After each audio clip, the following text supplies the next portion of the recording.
Greetings. Listen, guys. Sometimes we don't know why things happen the way it do. Okay? But one thing we must understand. One of the things my father always told me was, Shalisa, the Lord gives you 5 senses. And he drilled this into me when I was coming up as a child. That the Lord do give us 5 senses. Why do we have trouble seeing? Why do we have trouble hearing?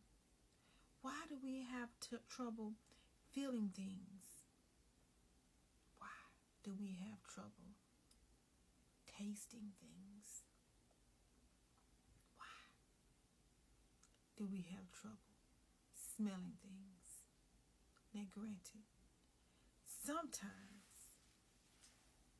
one or maybe more than one of your senses will get heightened to where you can see beyond your eyesight. You will start smelling things in the spiritual realm. You will have a taste for things, and this is why you gotta guard all these 5 senses. You don't need the lust of the eyes. You don't want to be gossipers. You understand? I remember one time where the Lord opened up my nose and I started smelling people's spirits. Like, it was this smell, and I really can't even put my finger on it, but I could be in a grocery store or somebody would come by me and I could smell it. And it was an eerie feeling. And I'm thinking to myself, God, remove anything in me that's not like you. I don't want to walk around here smelling like a bad spirit.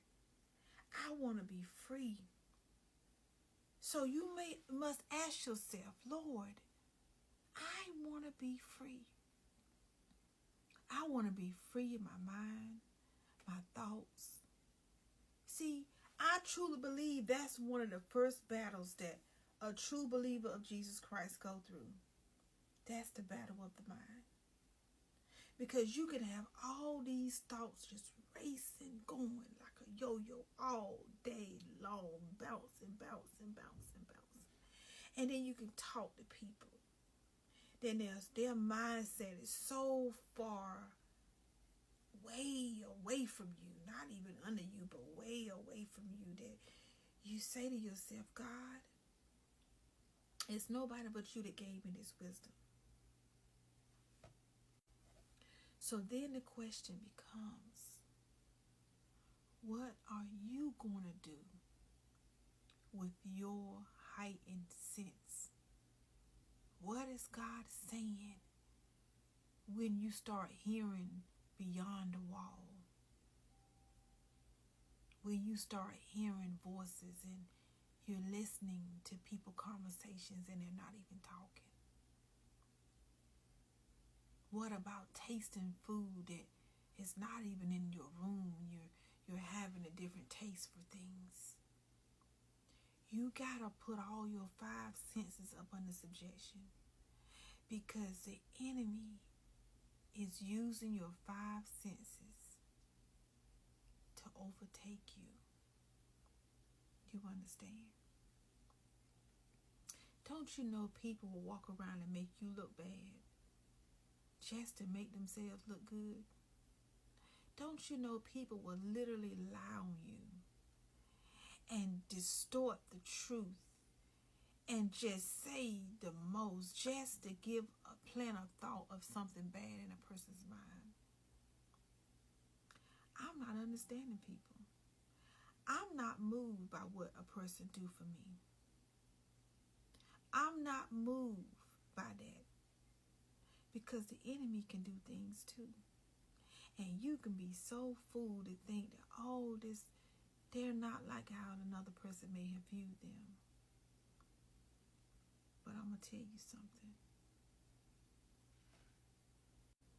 Sometimes it's not the person right next to you, but it's the person that's right next to them.